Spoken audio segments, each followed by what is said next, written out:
Dios les bendiga, amados hermanos y amigos. Que la paz de nuestro Señor y Salvador Jesucristo sea con cada uno de ustedes.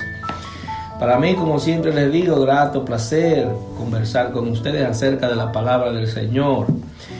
Hemos estado estudiando, ¿verdad?, lo que tiene que ver con las etapas de la vida, con los retos que tiene la vida, las personas, los problemas que tenemos que enfrentar, cómo guiarnos tratando de ser felices en el Señor, cómo la juventud tiene retos diferentes a la madurez.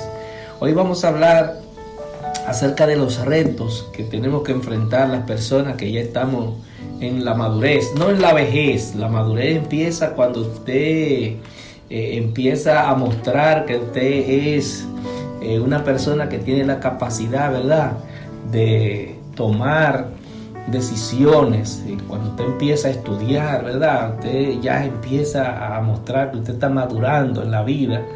Y esa madurez se desarrolla aún más cuando ya usted termina su profesión o decide, ¿verdad?, de dedicarse a un tipo de trabajo, sea técnico o académico, y ya usted empieza a hacer familia. Usted entra a la familia, y entonces ahí viene una etapa ya de mucha responsabilidad, que la persona tiene que actuar con mucha cautela para no fracasar. Lamentablemente, la mayoría de las personas que se unen en matrimonio, en el camino dan para atrás, y esa familia se desbarata y empiezan de nuevo, y es algo que no es bueno. Lo ideal sería que las personas, ¿verdad?, se unan para siempre en el amor de Dios.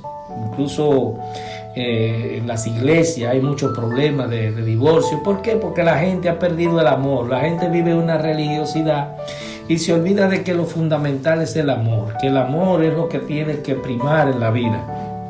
Cuando usted es religioso y usted, el amor no está que lo primero, ¿verdad?, sino que usted se enfoca en actividades de la iglesia, usted va a la iglesia por cumplir, por acompañar a su esposo, a su esposa o a sus padres. Entonces ahí hay una situación que al final no va a prosperar en la vida, no va a tener la bendición de Dios.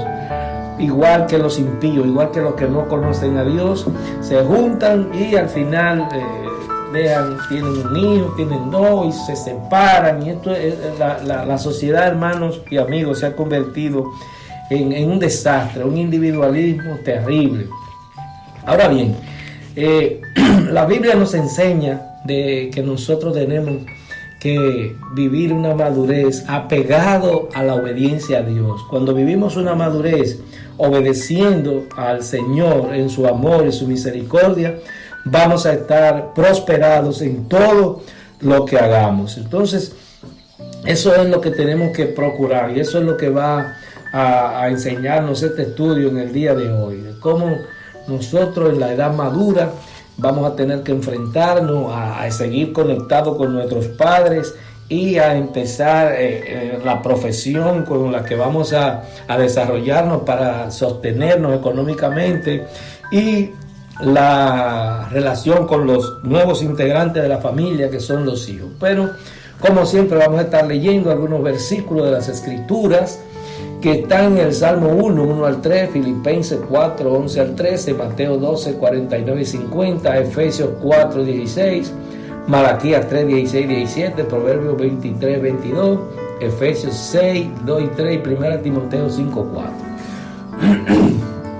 Bien, dice así: bienaventurado el varón que no anduvo en consejo de malos, ni estuvo en camino de pecadores, ni en silla de escarnecedores se ha sentado, sino que en la ley de Jehová está su delicia, y en su ley medita de día y de noche.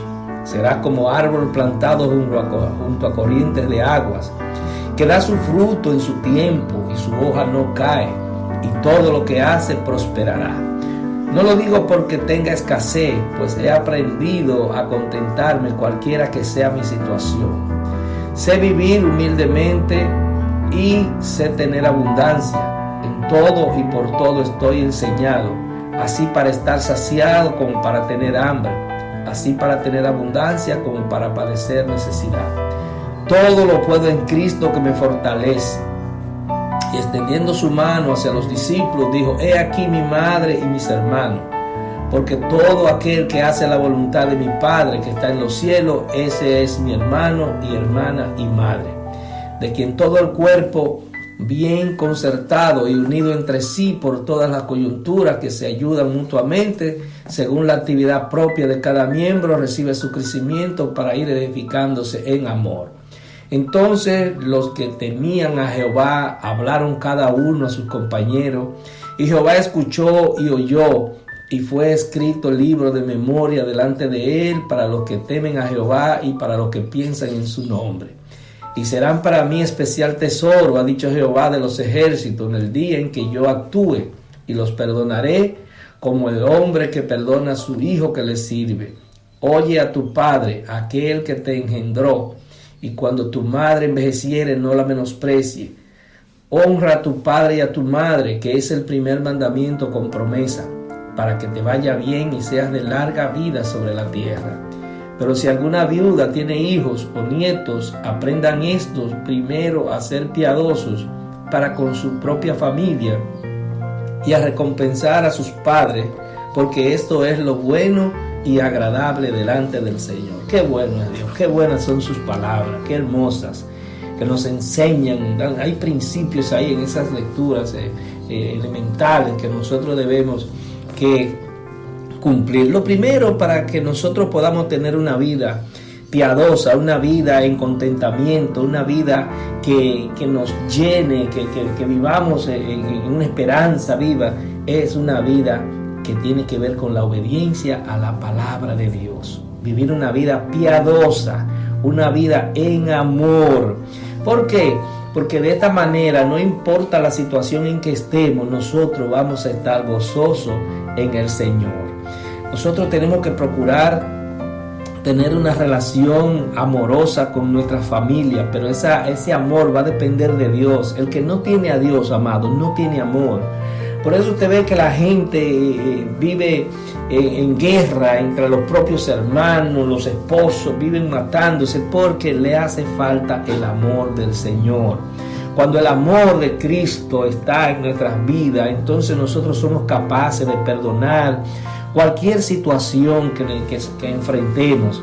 Y otra situación que es imprescindible es que nosotros no debemos apegarnos a las cosas materiales, no entender que la bienaventuranza de una persona consiste en las cosas materiales que pueda tener, que el gozo que podamos tener dependa de cosas materiales. Las cosas materiales pueden darnos alegría, pueden darnos satisfacción en un momento dado, pero al poco rato ya desaparece. Ahora, el gozo del Señor permanece para siempre. El gozo de Dios es algo muy diferente.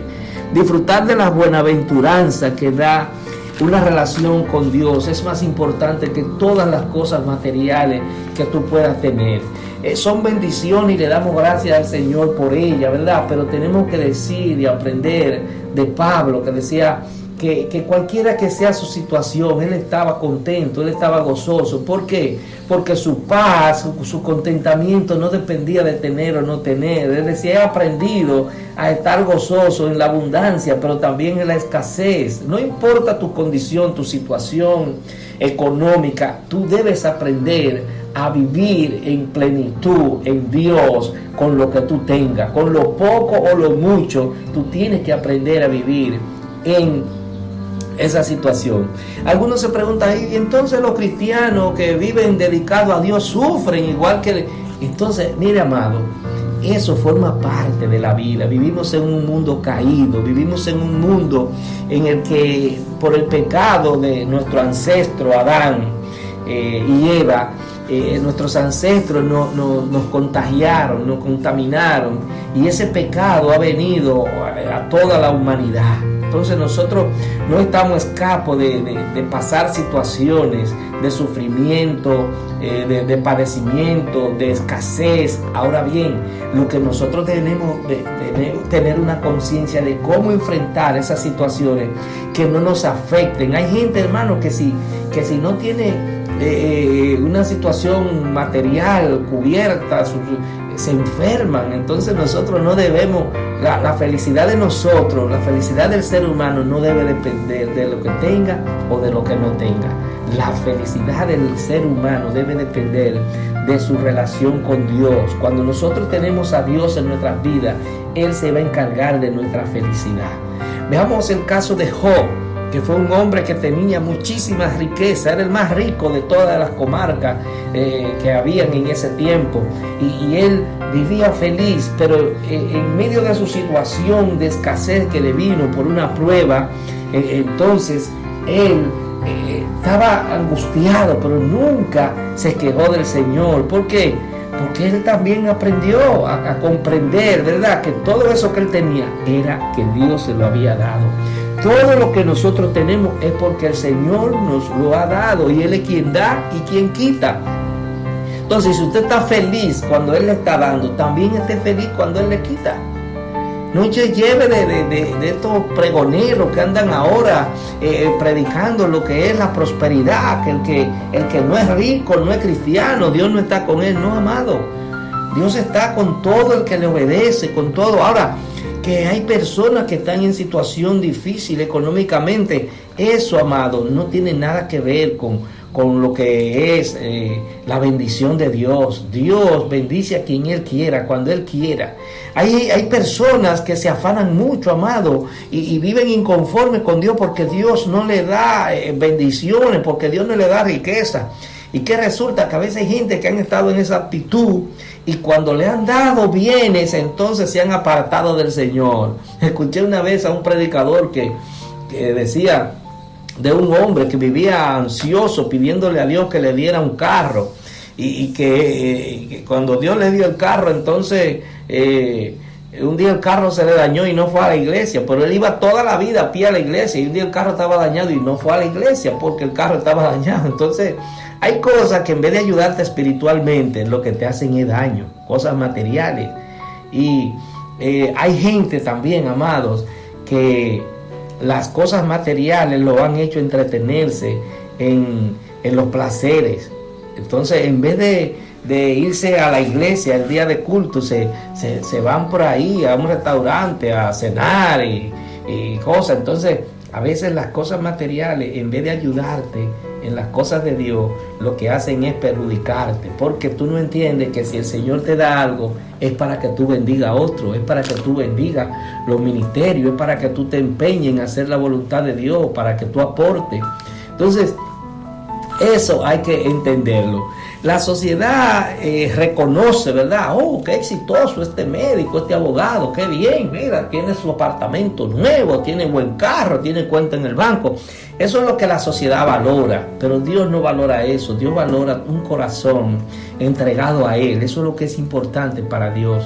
Para Dios, Dios es el dueño de todas las riquezas. Eso no impresiona a Dios, ni eso es lo que te hace que estés más cerca de Dios, ni eso es lo que demuestra que Dios está contigo. Lo que demuestra que Dios está contigo es que tú seas una persona que manifieste el amor de Dios hacia los demás.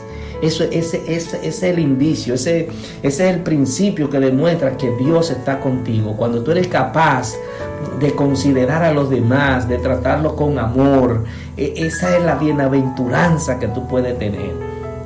Entonces, las bendiciones de la vida en la iglesia se ven muy bien, que el hermano, ¿verdad?, crezca, que el hermano avance, que viva una vida digna en esta tierra. Eso es excelente. Ahora, lo más importante es, mis amados, cuando usted, independientemente de lo que usted tenga, usted sea una persona que se note que Dios está con usted. Las iglesias, amados, las congregaciones son algo interesantísimo para la vida de las personas. Son algo que nosotros debemos aprender, a esa convivencia. Y esa convivencia, usted va a encontrar personas que tienen posiciones económicas más altas que otros que no tienen nada, otros que tienen algo. Entonces, aquí en la congregación nosotros tenemos que demostrar que somos obedientes a Dios, que tenemos que ayudar a los que nos rodean, que el que necesita y nosotros tenemos la posibilidad de ayudarlo, lo hagamos con amor, ¿verdad? esa forma parte de la iglesia primitiva, que es la iglesia que nosotros debemos tomar como ejemplo para nosotros dirigirnos. Dice que los cristianos llevaban todo lo que tenían a los apóstoles. Eso tumba un poco lo que tiene que ver con el antiguo pacto, ¿verdad? Que se daban diezmos de diferentes cosas. En el nuevo pacto con Cristo nosotros tenemos que dar todo. ¿Qué pasa? Que es difícil, ¿verdad? Que con tanto descrédito que tiene la iglesia, que una persona vaya a la iglesia y dé todo, porque le dice, te volviste loco, ese pastor va a ser rico, y tú mira. Incluso han habido conflictos de personas que han dado todo y los líderes han desviado esos bienes para cosas personales. Y no queremos decir con eso que todos sean así, sino que se dan situaciones pero la iglesia, el cuerpo de Cristo debería ser una unidad perfecta, ¿verdad? Pero es difícil en esta sociedad que esa situación se dé.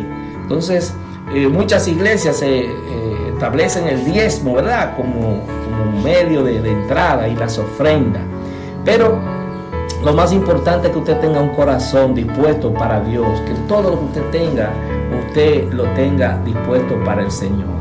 En esa relación humana, ¿verdad?, que se produce usted con la iglesia, hay una relación que con los padres, hay principios establecidos de parte de Dios, de que nosotros tenemos que honrar a nuestros padres y nuestra madre. Cuando nosotros salimos, ¿verdad?, del cerco del hogar, nos casamos, entonces sus padres van a quedar ahí, pero usted tiene que estar pendiente de sus padres, porque ellos estuvieron pendientes de usted permanentemente. Entonces es un mandato del Señor, es un principio que nosotros tenemos que cumplir, que tenemos que honrar a nuestros padres. No solamente con darle cariño, con darle afecto, sino que debemos velar porque su situación económica esté resuelta. O sea, tenemos que tener pendiente que nuestros padres generalmente nos necesitan. Hay algunos que no necesitan cuestiones materiales porque tienen su economía, ¿verdad? Pero si ellos lo necesitan, nosotros tenemos que ser sus suplidores, independientemente del compromiso que tenemos en nuestro hogar, con nuestra esposa, con nuestros hijos. Tenemos que velar porque nuestros padres tengan su situación económica resuelta. Y siempre la parte afectiva, mantenerse bien activo en esa parte, llamándole, visitándole, porque los padres siempre van a formar parte de nuestras vidas. Los padres fueron los que nos trajeron a este mundo. Entonces nosotros debemos tratar de tener una convivencia con ellos, que los ayude a ellos a sentirse amados, a sentirse bien con nosotros. Hay un pasaje bíblico en la que María, la madre de Jesús, y sus hermanos se presentaron a un lugar donde él estaba. Era un lugar cerrado y no había acceso porque había muchas personas, y entonces le avisaron a Jesús que ahí estaban su madre y sus hermanos y que querían entrar. Entonces Jesús le dice, mi madre y mis hermanos son los que hacen la voluntad de mi Padre. Cuando nosotros entramos, ¿verdad?, en la dinámica de Dios, nosotros debemos estar dispuestos a dejar, ¿verdad?, a nuestros padres, a quien sea, por obedecer al Señor. A veces hay padres que le impiden a sus hijos, ¿verdad?, porque tienen una tradición, tratan de impedirle a sus hijos que vayan a la iglesia, pero eso se debe a la ignorancia, ¿verdad? Entonces María, ¿verdad?, quería entrar, y entonces quizá algunos pueden interpretar que esto fue una actitud incorrecta de parte de Cristo, pero el Señor nunca hace nada incorrecto. El Señor lo que nos dio fue una enseñanza de que nosotros tenemos que obedecer primero a Dios y luego a nuestros padres, y que la relación con Dios está por encima de la relación con cualquier persona, cualquier afecto que nosotros tengamos. Entonces, en nuestro cuerpo, ¿verdad?, físico se gobierna, y ese cuerpo físico debe primero obedecer las leyes de Dios. debe obedecer lo que Dios quiere que nosotros hagamos, lo que Él nos ha enviado a hacer en esta tierra, independientemente de la voluntad de las personas que nos rodean, no importa que tengan la autoridad sobre nosotros. Debemos reconocer que si bien nosotros amamos a nuestros padres, primeramente tenemos que amar a Dios, obedecer a Dios. ¿Por qué? Porque hay pruebas que vienen por la propia familia, hay pruebas que se presentan de personas que usted ni se imagina que pueden constituir un problema para usted, sus hijos, su esposa, su esposo. Entonces usted tiene que estar preparado para eso, tratar con la mayor armonía, con el mayor amor, pero siempre tener pendiente que Dios es primero, que Dios es nuestro ayudador, que dependemos de Él, que si Él no está con nosotros, no hay forma de que nosotros tengamos nada bien. Todo va a estar mal si Él no está. Por más bonito que parezca, por más bonito que se vean las cosas, Jesucristo tuvo una conversación y cuestionó a unos fariseos que no